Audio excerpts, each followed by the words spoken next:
A partir de agora, a Rádio Imperial passa a apresentar Nós Servimos, um programa com a produção e direção do Lions Clube Quitandinha. A apresentação, Dr.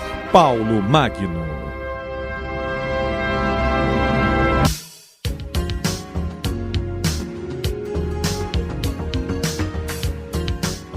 Bom dia, ouvintes da nossa Rádio Imperial. Aqui estamos nesse sábado, mais uma vez, com o nosso programa Nós Servimos, sobre a chancela do Lions Clube Petrópolis Quitandinha. E hoje nós teremos o prazer de entrevistar uma figura que realmente já esteve aqui conosco em algumas oportunidades.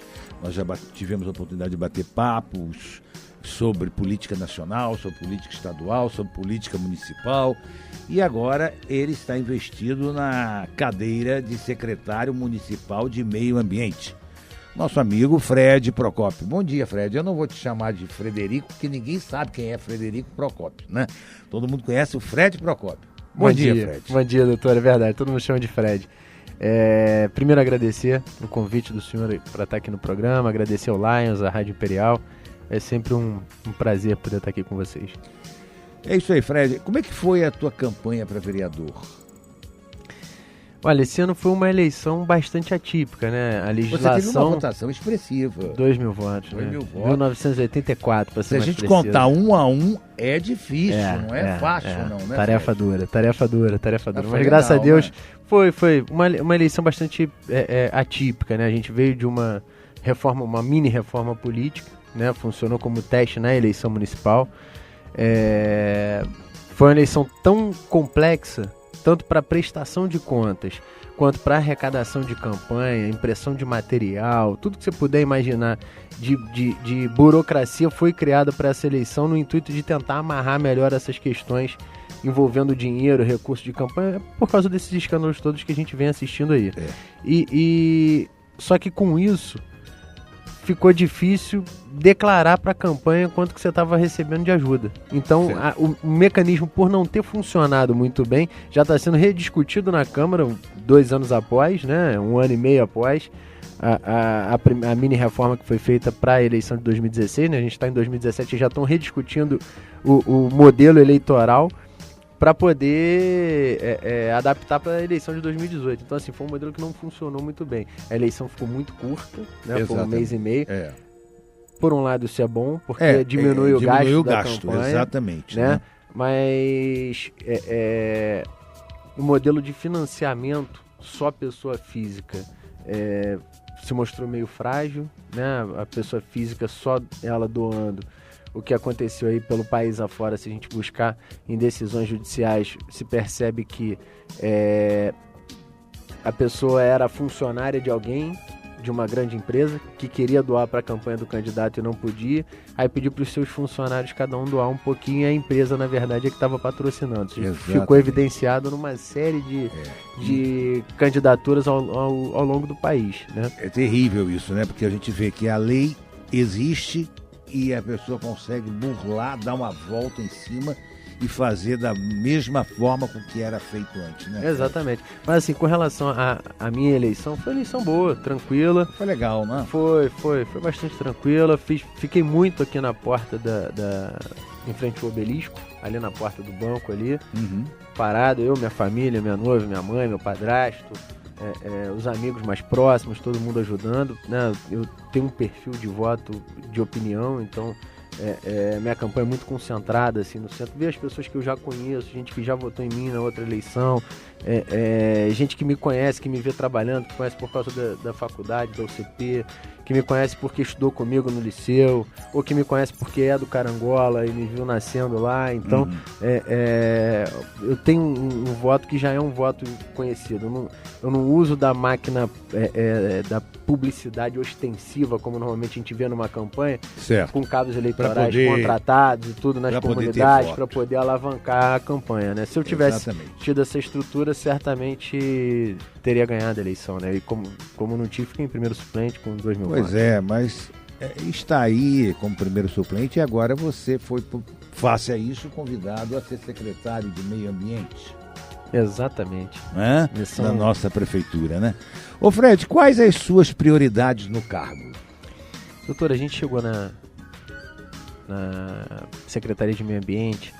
Primeiro, não houve transição de governo. Isso é muito ruim. Então, para quem está em casa entender bem o que é a transição de governo, é aquele período entre a vitória do candidato a prefeito, a governador ou a presidente, né? E o dia em que ele de fato assume o governo.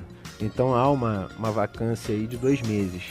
Esse período normalmente há uma equipe que faz a transição, que é quem vai lá ver o que estava acontecendo, o que tem de problema, as questões emergenciais, para que sejam sanadas logo nos primeiros dias de governo, e com a parceria com a equipe que está saindo. Isso não aconteceu, né? Não houve um bom diálogo, até por causa dos ânimos tão exaltados durante a campanha, né? Havia uma rivalidade muito grande entre os grupos, não só entre os candidatos, mas entre os grupos. E ficou definido no dia 27 de dezembro que eu seria secretário de Meio Ambiente. Certo. Então, dali é que a gente partiu para conhecer a secretaria e entender. Assim, a gente de fora já conhece o trabalho, já sabia da pasta, mas não conhecia os processos que estavam lá dentro, em que condição estavam lá dentro. Então, tive do dia 27 até o dia 1º de janeiro para ver isso tudo, né? Tive algum acesso, né? O secretário da pasta à época era o Almir Schmidt, então a minha relação pessoal possibilitou que a gente tivesse um diálogo mais tranquilo, mais aberto, porque a nossa relação é uma relação tranquila, mas é muito pouco tempo. Então peguei a secretaria com 1.800 processos, né, um corpo técnico de licenciamento ambiental, que é quem daria, em tese, dar conta desses processos todos, com 4 técnicos apenas. A legislação determina que eu tenha no mínimo 10. Então, é complicado. Exatamente. Muito então pegamos complicado. Um cenário bastante adverso.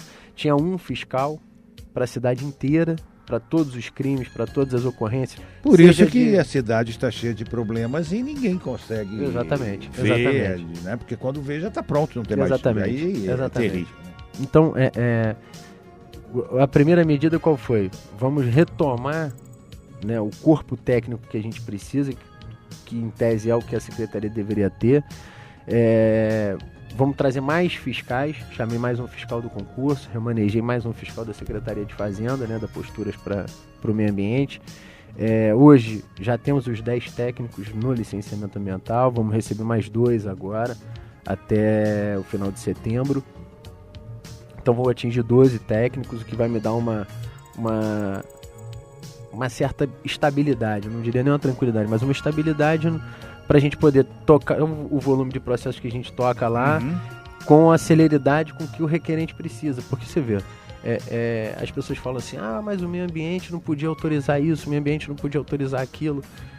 O papel da Secretaria de Meio Ambiente, quando não está fiscalizando, né, que a gente vai lá, multa, notifica, e até hoje a gente tem um montante lá de quase R$400 mil de multa aplicada, só em 2017. Então, assim, um volume de multa é grande. De multa, de fiscalizações é enorme. Então, assim, a equipe sai para a rua todo dia com 2, 3 ocorrências e volta com 4, 5, porque no caminho encontrou alguma irregularidade, ou na ida ou na volta. É muito entendeu? Complicado. Então, a secretaria agora trabalha para desburocratizar os processos, né, para a gente poder licenciar, né, os empreendimentos de maneira mais célere e sem perder a qualidade na avaliação técnica. Certo. Nós vamos falar sobre esse problema um pouquinho mais à frente.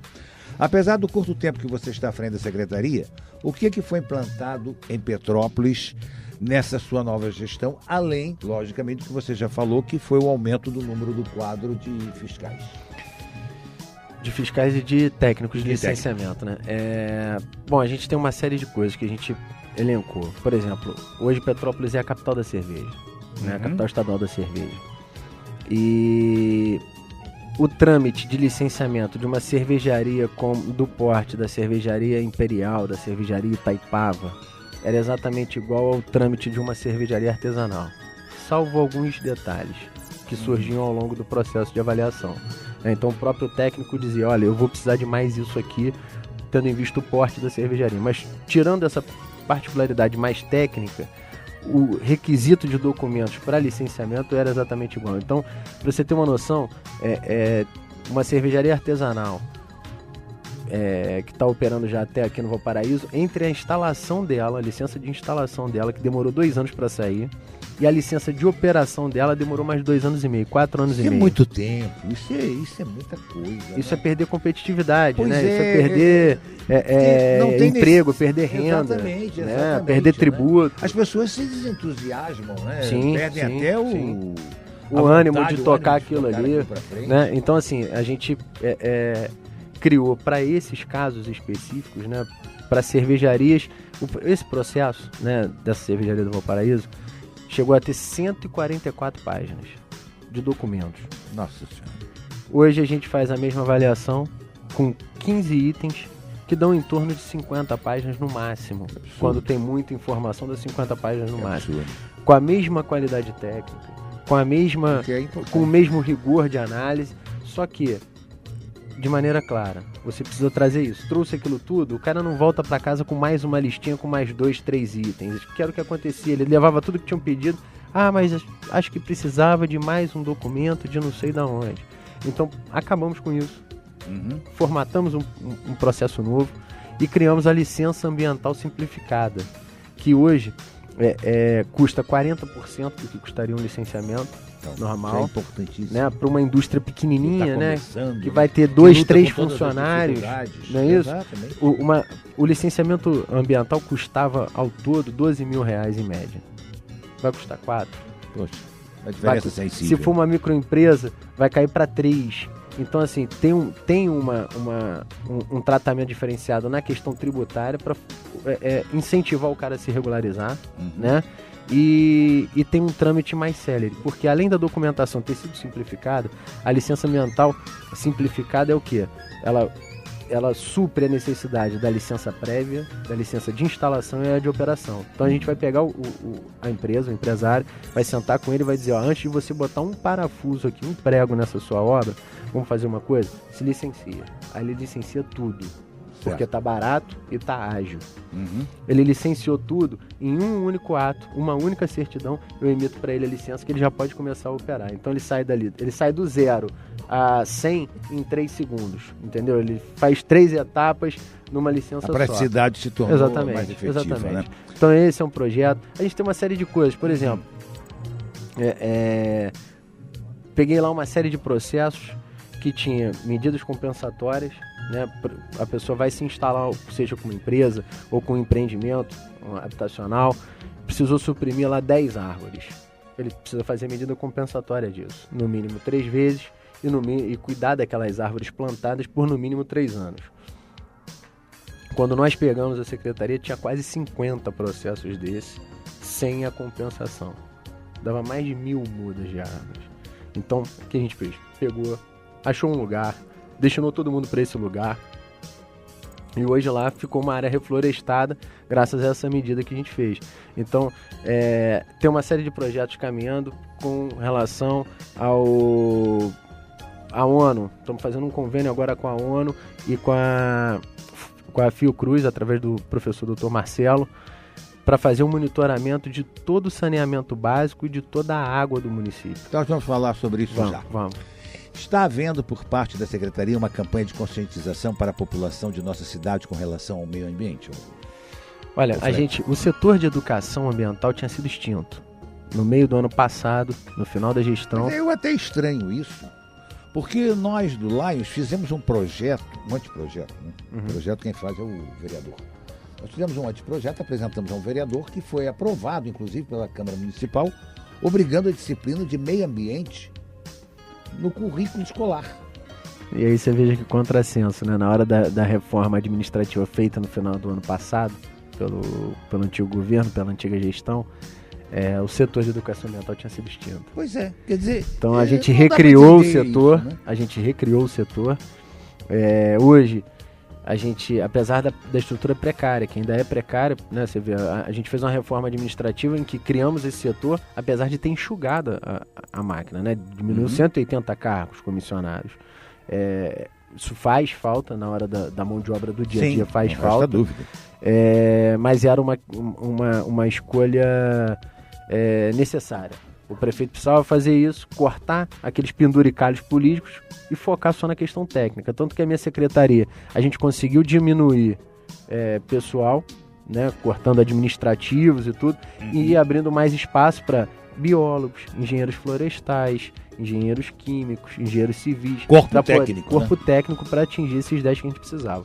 Mas, então, a educação ambiental tinha sido extinta, a gente recriou. E agora, com isso, a gente começa de fato as campanhas, né? A gente já fez caminhadas ecológicas, tanto no parque, lá no Morém, lá pra cima das torres ali do Morém, no Castelinho. Teve corrida, teve passeio ciclístico, teve uma série de coisas voltadas para o meio ambiente já organizado pelo setor de educação ambiental. A gente agora vai começar a ir para as escolas. A Secretaria de Educação tem lá também agora a professora Esmeralda, que é uma professora do quadro. Minha colega do Werneck. Professora do quadro.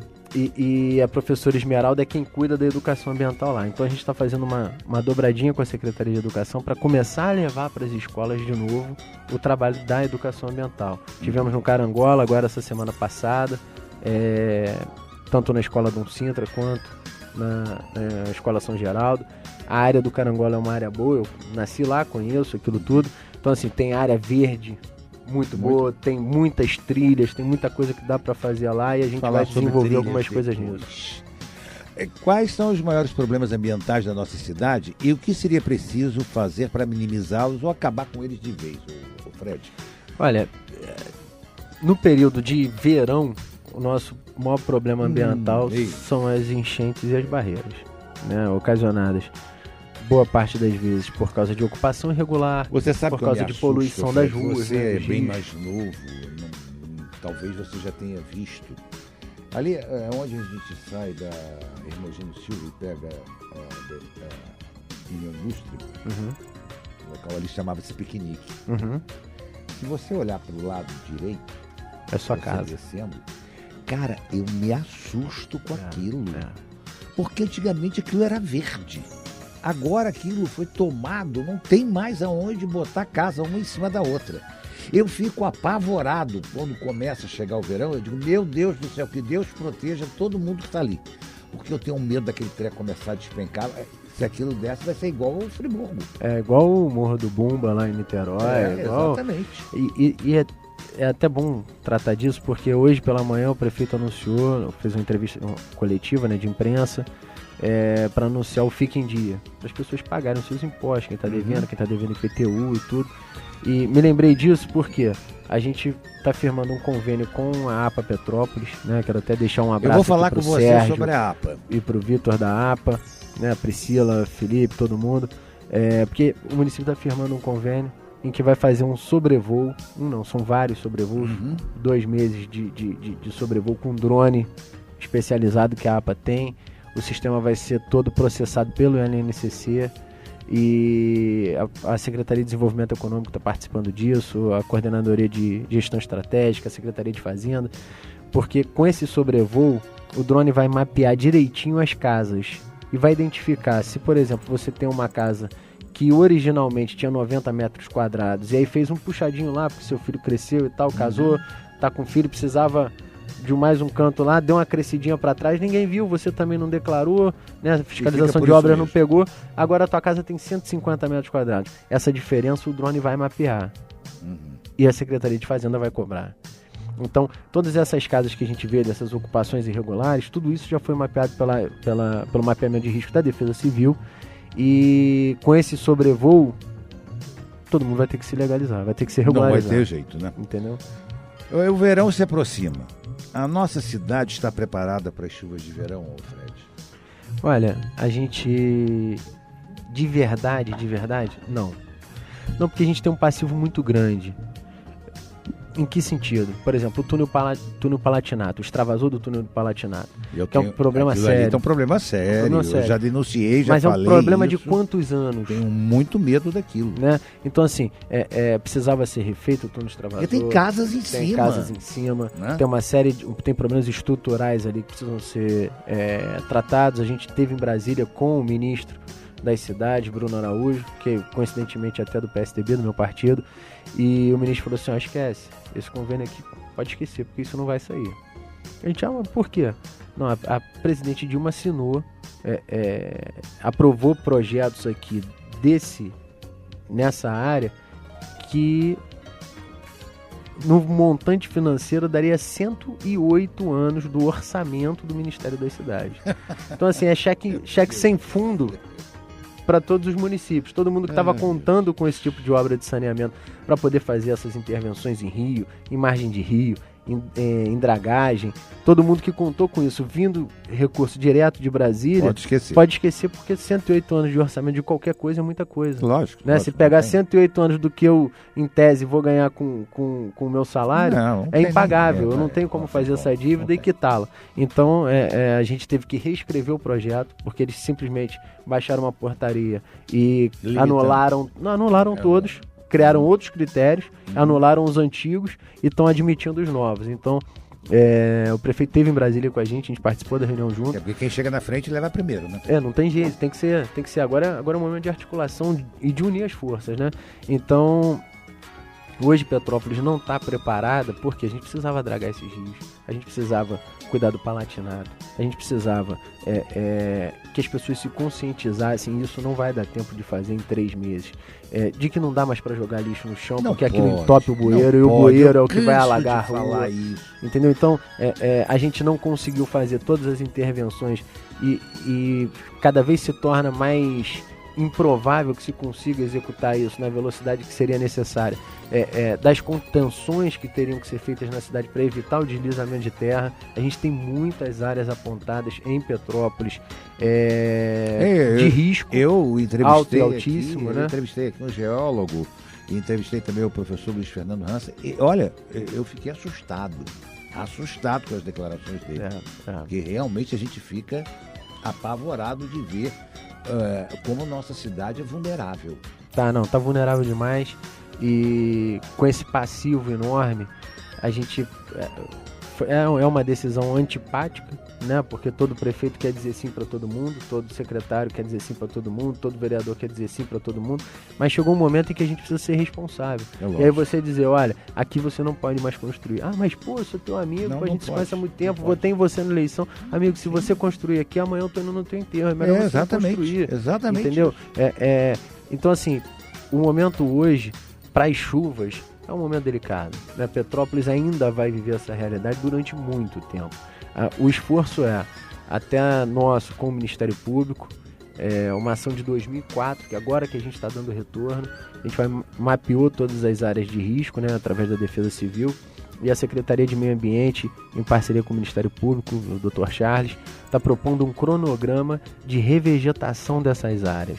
A gente, já que não dá para fazer concreto, não dá para segurar todo mundo com obra, vamos segurar todo mundo com árvore, com um tipo específico de grama que segure encosta, e a gente vai promover a revegetação estruturada, adequada para aquele tipo de área, né? Cada área tem uma especificidade, exatamente, né? Não pode ser uma árvore pesada, se for uma área rochosa, é uma coisa, o segundo distrito é outra. Completamente o terreno diferente, é completamente diferente. Então assim, a gente começa isso agora, mas é um trabalho muito singelo até diante da realidade que a gente tem, porque você vê, o município tem um engenheiro florestal, né?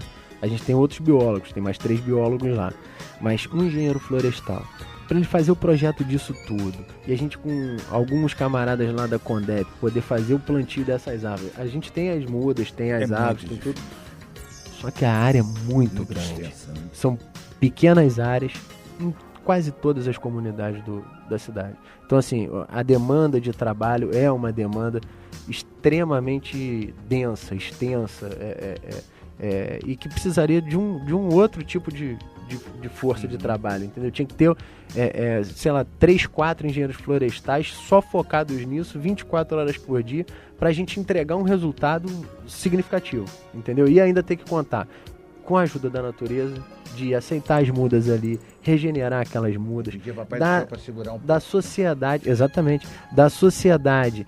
Agora a gente está no período de inverno. Recebi agora de manhã cedo do Bernardo e do Lessa lá do Taquaril, o monumento da Pedra Natural do Elefante está em chamas, pegou fogo, perto da nascente, né, o que é um outro problema. Outro problema. E é um incêndio criminoso.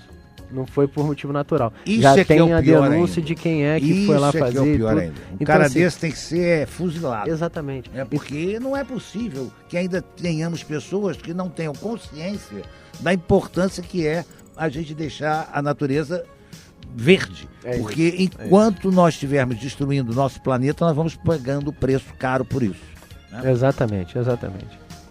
Falando em nascente, como é a sua relação da Secretaria de Meio Ambiente com a água do Imperador? Olha, a gente tem muitos assuntos afins, né? Porque eles vivem da água. Exatamente. Né? A gente precisa da água para viver. Então eu preciso que eles trabalhem em parceria com a gente. Porque, por exemplo, rede de esgoto, só quem faz são eles. Exatamente. Estação de tratamento de esgoto, só quem faz são eles. Estação de tratamento de água, só quem faz são eles. Distribuição de água, só quem faz são eles. Salvo os casos em que a pessoa tem um poço e pediu uma outorga do INEA e o INEA dá uma outorga para a pessoa usar aquele poço. Então, eu provoquei o Márcio e a gente até numa reunião do Ministério Público e ele concordou. O município e aí a Secretaria de Meio Ambiente e a Águas do Imperador arregaçam as mangas e focam nas nascentes, ou muito em breve a gente vai ter problema de água. Isso é um problema Porque sério. é um problema que já deu no estado de São Paulo, já deu no estado do Rio, em algumas cidades. A nossa sorte é que Petrópolis chove bastante, né? Porque senão... Isso. Mas teve em 2015, dados até fornecidos pelo próprio Márcio, em 2015 teve um dia que ele chegou a pensar que faltaria água. E que aí ele teria que buscar água, por exemplo, de água de gente que tem outorga de água mineral, outorga de outros poços. Que confusão seria isso. Exatamente. Então, a nossa preocupação, e a gente pretende desenvolver um grupo de trabalho para começar agora, a gente já vem tratando isso já há quase 3 meses, mas um grupo de trabalho para começar a tratar isso de agora, que é o mapeamento dessas nascentes, né, principalmente essas de risco.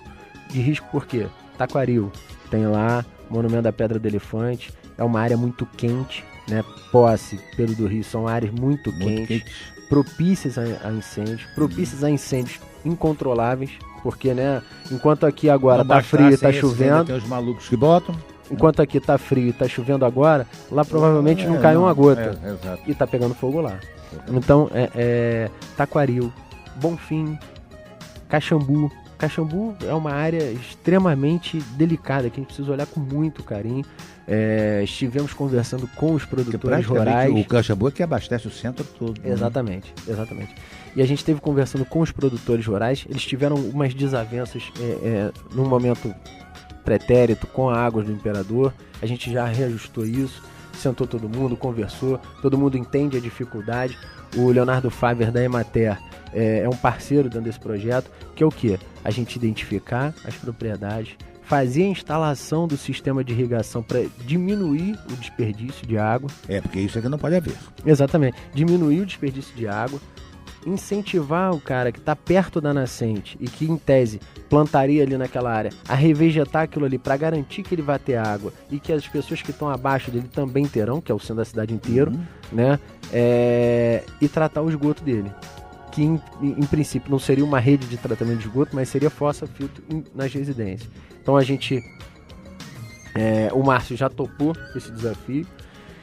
O Leonardo Emater, Leonardo Faver, já fez um protótipo, instalou numa propriedade rural, agrícola, perdão, esse sistema de irrigação, já viu quanto que entrava de água e quanto que se desperdiçava, já viu que a gente vai ter uma economia enorme de água, substancial.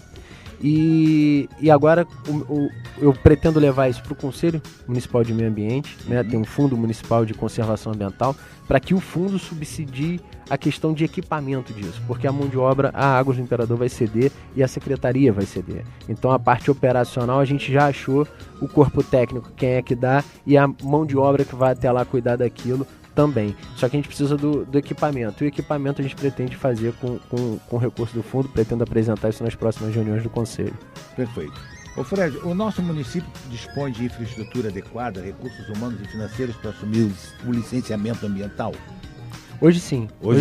A legislação prevê que a gente tinha que ter 10, e hoje a gente já atendeu a 10, vão bater os 12. Eu ia te perguntar quais são os requisitos mínimos para que o município possa assumir esse licenciamento? Tem que ter dentro do licenciamento pelo menos um engenheiro florestal, pelo menos um engenheiro químico, pelo menos um engenheiro civil e um biólogo. E aí o resto você pode ir alternando dentro dessas próprias carreiras aqui. Então não pode ser tudo biólogo, nem tudo engenheiro civil. Tem que diversificar, né? Uma equipe heterogênea. Hoje a gente tem. E o meu pedido ao prefeito, né, é de que a gente amplie ainda mais esse corpo técnico. Né? A gente, eu vejo que com o ideal para Petrópolis seria termos 15 técnicos sentados lá dentro. Para quê? Para pegar todo essa gama de processos que chega e o passivo que a gente assumiu e dê conta de botar tudo isso para fora dentro dos 4 anos. Certo. Para a gente fazer um intervalozinho, vamos primeiro fazer essa pergunta: quais as vantagens e desvantagens da municipalização do licenciamento? Olha, não é de hoje que o movimento de municipalização de tudo está acontecendo, né? Você vê, já se discute o uso de arma pela Guarda Civil. Exatamente, né? Estava hoje nos jornais essa matéria. A segurança já está sendo municipalizada. E é natural. E o licenciamento ambiental eu vejo que é a melhor maneira também. Porque quem vive o município e conhece a necessidade do município, a história do município, é o município. Lógico. Né? E acho que na próxima eleição agora a gente tem que rediscutir com os nossos candidatos e as pessoas que a gente vai apoiar o Pacto Federativo. Exatamente. Que é o que fica de recurso daquilo que da senhora e do senhor que está em casa agora, que fica no município e o que vai embora daqui. Fica 5% aqui pra gente, o resto sobe pro Estado e pra União. Verdadeiro absurdo. E o município é que arca com tudo. E o município arca com tudo. O município é que vive o dia a dia das pessoas. Por isso que os municípios estão falidos. Exatamente. O município... Por isso que todo mundo fala assim, mas ele não tem o apoio do governador, não tem o apoio do presidente, o município está assim desse jeito. Mas não era para ser assim, porque o prefeito foi eleito pela sociedade daquele município. Exatamente. Para ter autonomia para gerenciar aquilo ali. Só que dão a ele uma cidade com uma série de problemas e dizem, olha, só se você me apoiar na eleição de governador, de presidente, é que eu ajudo a tua cidade. E aí a coisa descamba para o outro lado, né? Bom, vamos fazer um intervalozinho e voltamos já. Estamos apresentando Nós Servimos, um programa do Lions Clube Quitandinha e a apresentação de Dr. Paulo Magno.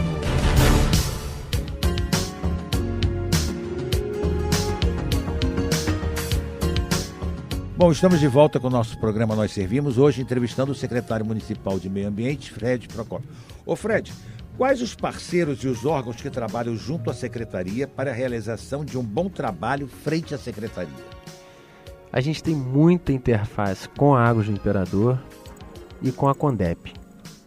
E também, numa parceria menor, mas não menos importante, com a Guarda Municipal.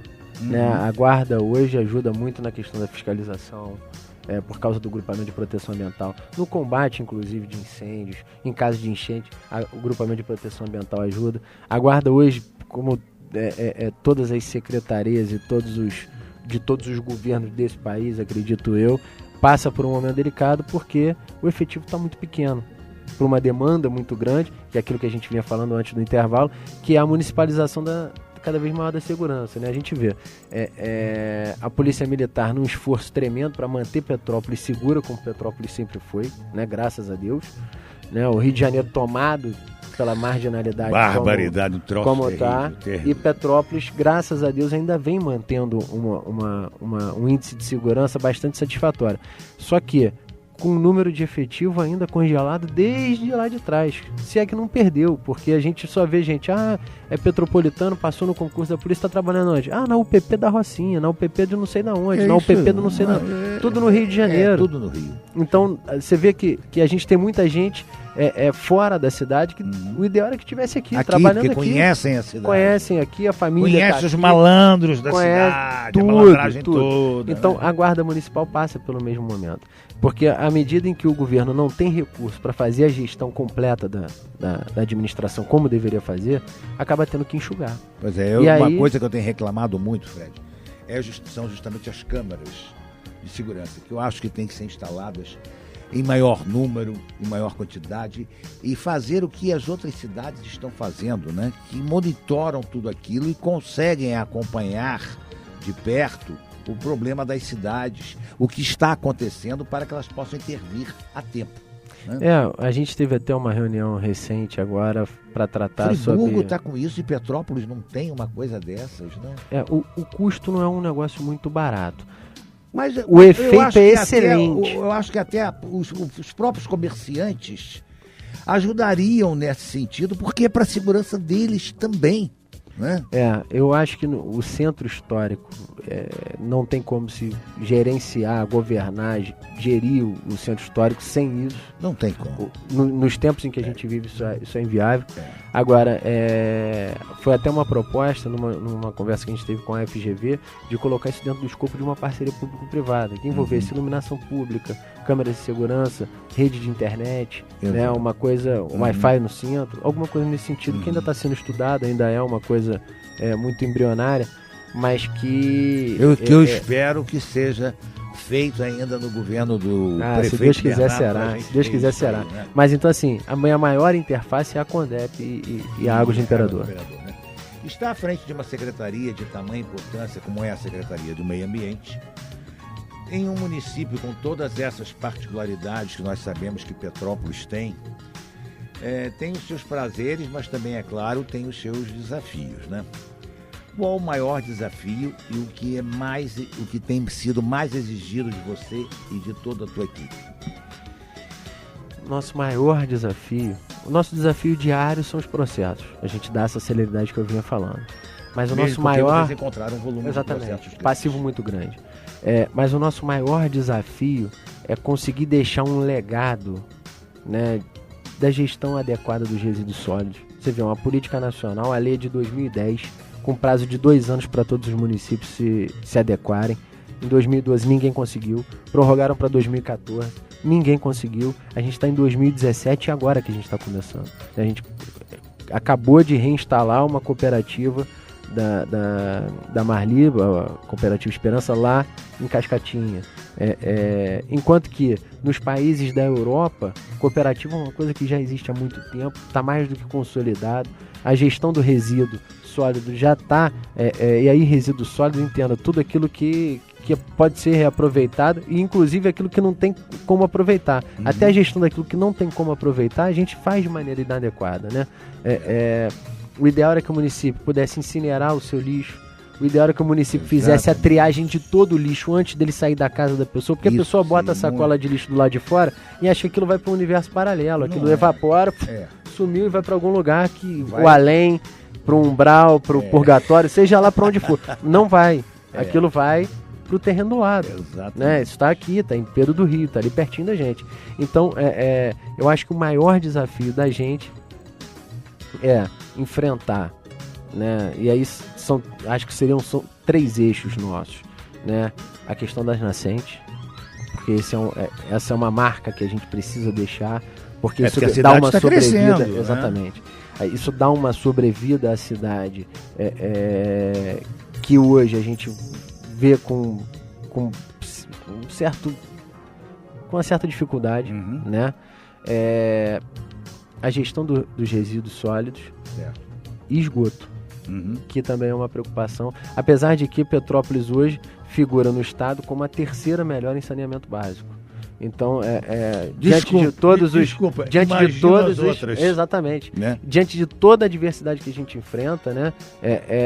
Das várias reclamações, queria esgoto aqui, queria esgoto ali, será que funciona, será que não funciona? Tem uma série de questões técnicas que eu nem sou habilitado a esclarecer acerca das estações de tratamento de esgoto, mas que Petrópolis ainda assim figura como a 3ª melhor no município. Veja só.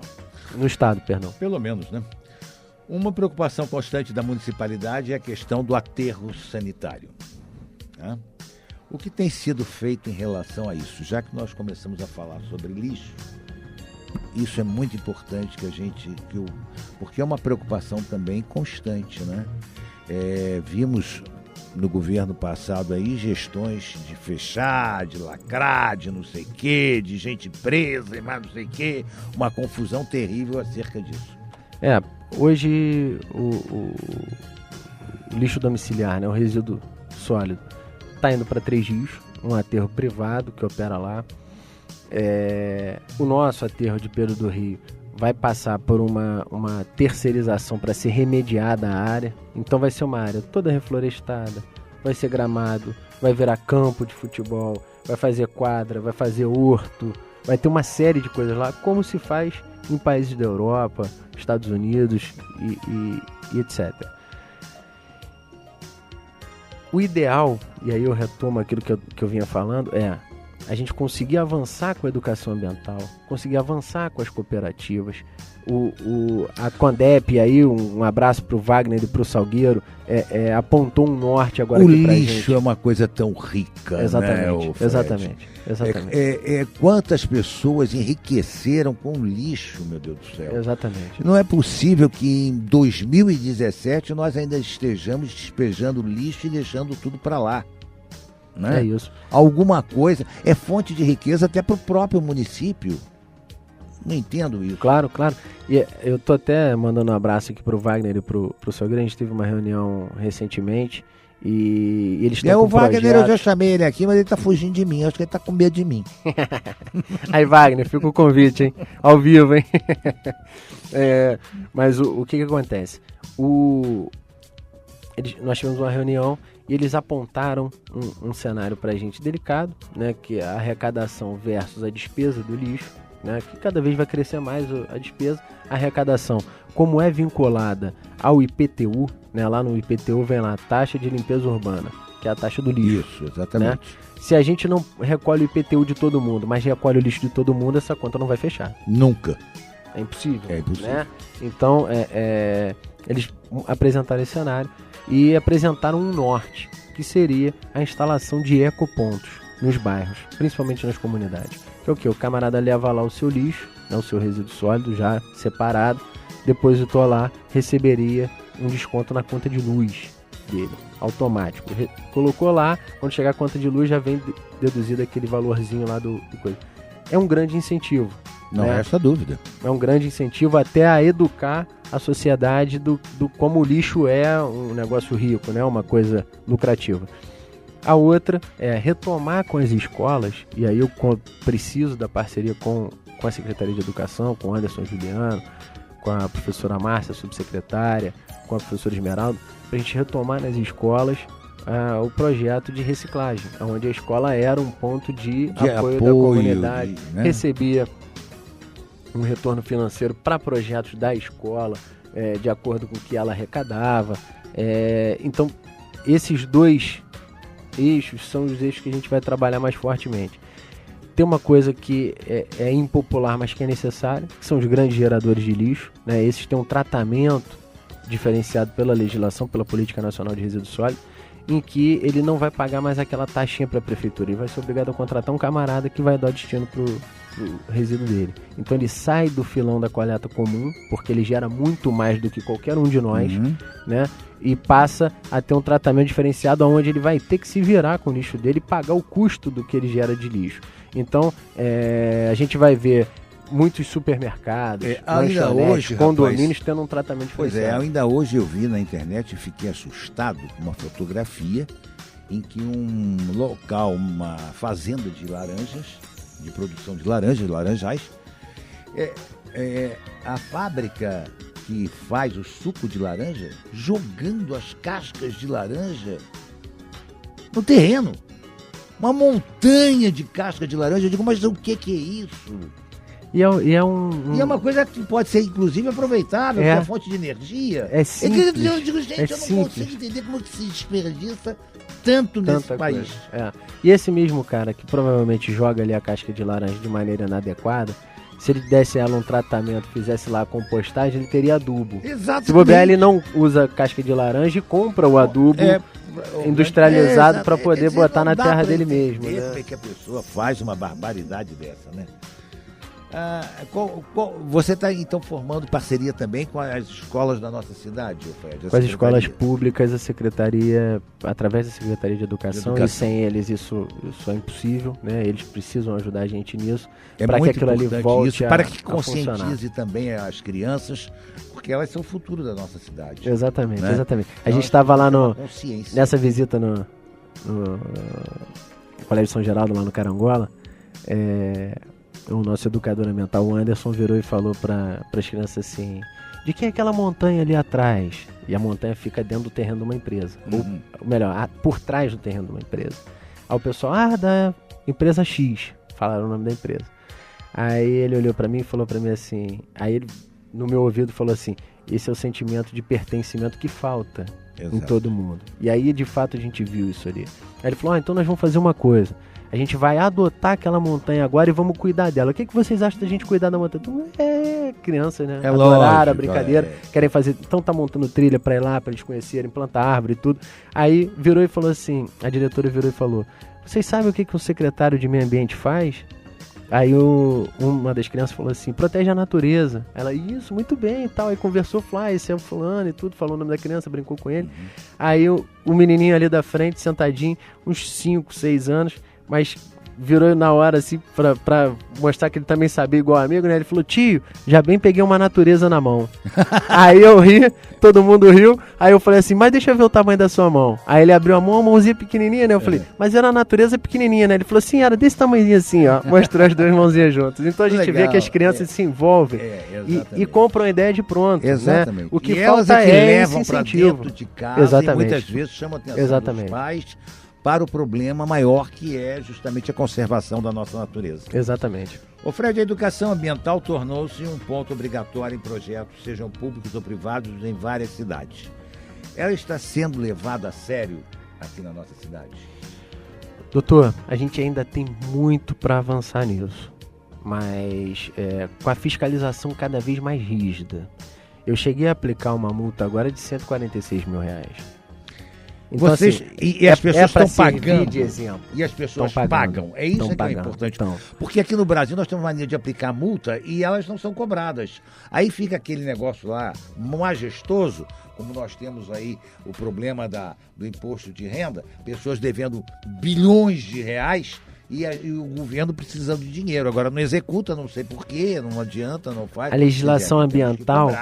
E aí serve de lição. Exatamente. A legislação ambiental, essa multa que eu falei para o senhor ainda está em fase recursal. Ele ainda pode discutir isso, discutir valores e tudo. Mas assim, a gente tem pesado a mão na multa para intimidar e para mostrar, olha, não vale a pena. Exatamente. Pede a licença, a gente concede a licença desde que você se adeque. Né? Então lógico. A pessoa quer fazer de qualquer maneira. Fazer de qualquer maneira está custando muito mais caro. Então a tendência é isso diminuir.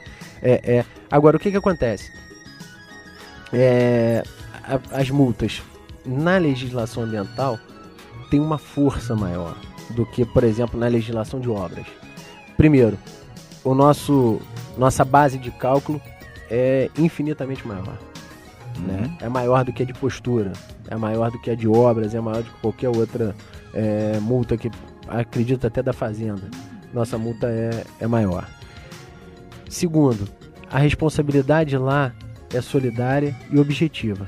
Então, não me importa se o camarada está lá cometendo o ato agora, cortando a árvore, ou se ele cortou ontem. Ou se ele cortou anteontem e já saiu de lá. Eu vou chegar no terreno, o terreno é dele, eu vou multá-lo pela propriedade do terreno e ele vai ter que pagar. Não tem muito jeito. Por quê? Eu vou executá-lo. Se ele tiver maquinário, a gente vai atrás das máquinas, no caso de quem tem terraplanagem, caminhões e tudo. Como a gente já pegou aqui empresas que em 7 meses já cometeu 3 infrações, teve uma empresa que cometeu 3 infrações.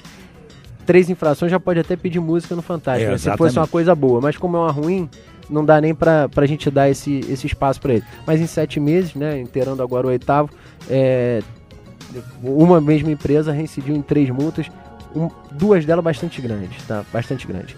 Então, assim... Porque parece que o brasileiro só sente a coisa quando sente no bolso. Quando sente no bolso. Aí ele aprende. Quando sente no bolso. Então, a gente endureceu na questão da multa.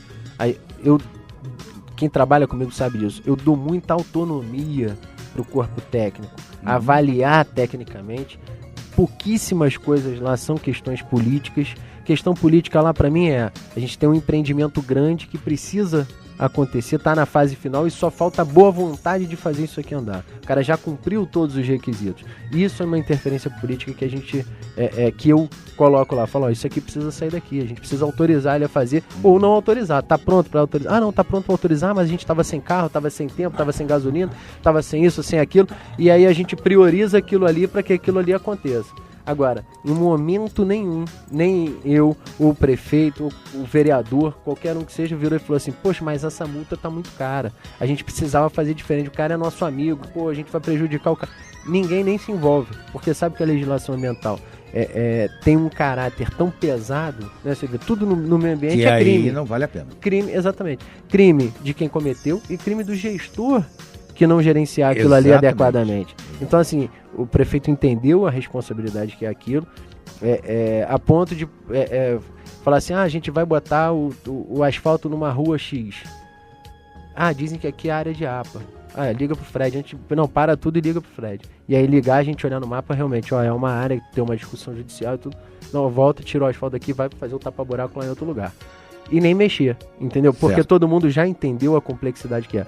Então, só pra gente fechar isso e deixar bastante claro, as multas estão cada vez mais pesadas. E vai ser assim, não vai ser diferente. Lógico, eu acho que tem que ser assim. Segundo, a capacidade de execução, nesse caso da responsabilidade solidária e objetiva, se um deles não tiver dinheiro para pagar e o outro tiver patrimônio, eu vou no patrimônio do outro. Ele que cobre de quem contratou ele, ou do cara da máquina, seja lá como for. É problema deles. Entendeu? Então é problema deles. A nossa flexibilidade de atuação é grande nesse sentido de multar, de verificar, de apurar, de notificar e a pessoa ter de se defender. Para que não passe por displicência. Exatamente, né? exatamente. Não estou vendo, não estou sentindo, não é por exatamente. Aí. Eu acho que as coisas não devem. Exatamente. Assim, então o corpo técnico tem trabalhado muito. Estou com uma equipe ainda enxuta diante do passivo que a gente assumiu, mas uma equipe muito boa, tecnicamente, muito coesa. Tem gente ali recém-formada, então que está aprendendo, chegou sem vício nenhum, então você tem chance de moldar aquilo ali de uma forma em que a pessoa trabalhe dentro daqueles padrões que você espera, né? Porque a gente tem muito medo hoje da desvirtuação, né? Porque o agente público está num momento de descrédito, de desgaste, de tudo.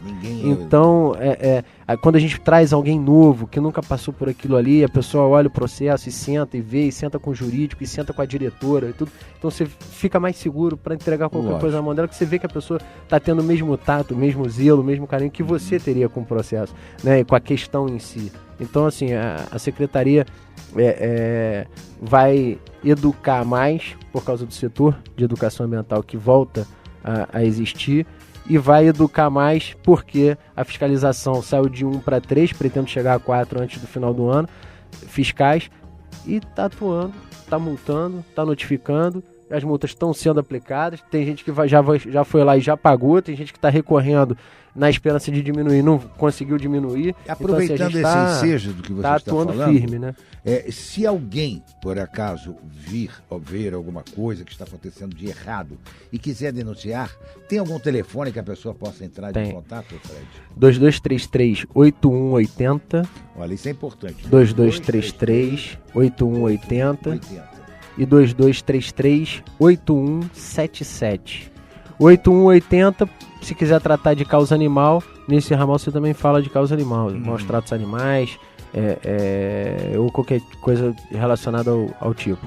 E no 2233-8177, direto com a chefia da fiscalização, que aí faz a fiscalização. Nós temos que ser fiscais, né? também temos que colaborar com o município. A gente Exatamente. não tem que cobrar só do município.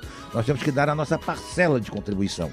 E muitas das vezes a gente, mas isso não é meu, não tem nada com isso. Não é por aí, não. Hoje não está te atingindo, mas daqui a pouco vai te atingir isso. Exatamente. Né? Toda coisa que acontece na cidade acaba refletindo em todos os municípios. Não é só numa pessoa.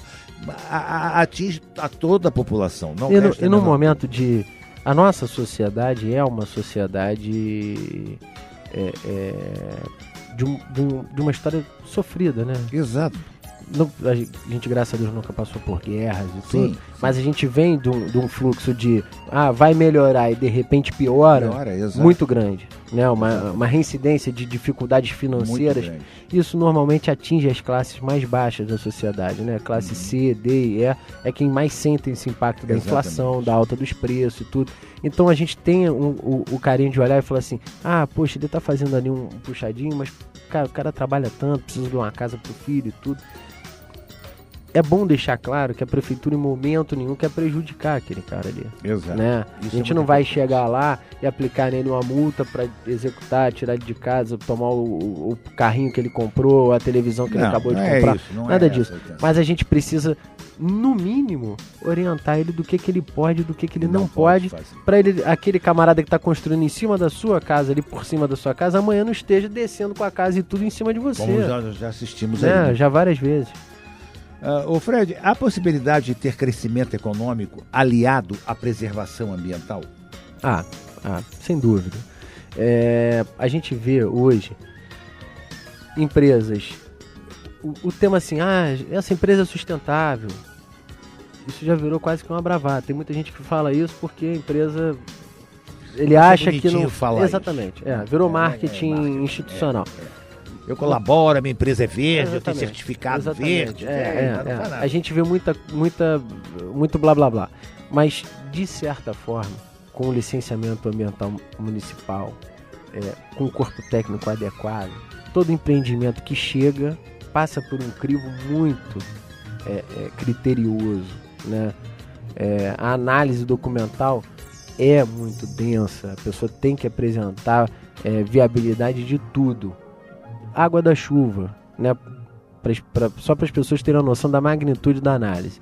A gente não analisa só o prédio que o camarada vai construir, se ele vai ficar em pé. Isso aí quem vê é a Secretaria de Obras.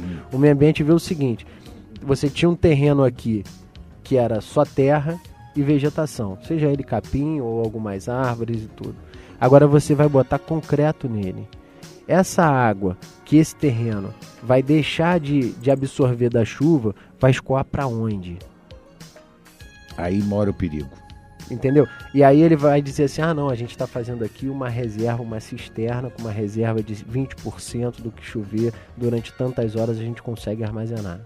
Então, água da chuva, ok, ele já deu um jeito para a água da chuva não cair direto no telhado do empreendimento dele, escorrer para a rua, para o bueiro, que vai estar entupido ou não, dependendo da educação da gente mesmo, e para um rio que já está no seu limite já há muito tempo.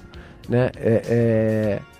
Ele não vai fazer desse jeito, ele vai armazenar água da chuva, é o tempo da chuva diminuir de volume, e aí ele começa a liberar aquilo devagarzinho para dentro do rio, à medida em que o rio vai abaixando. Então, isso é analisado. Quantos funcionários você vai ter? Eu vou ter 30 funcionários.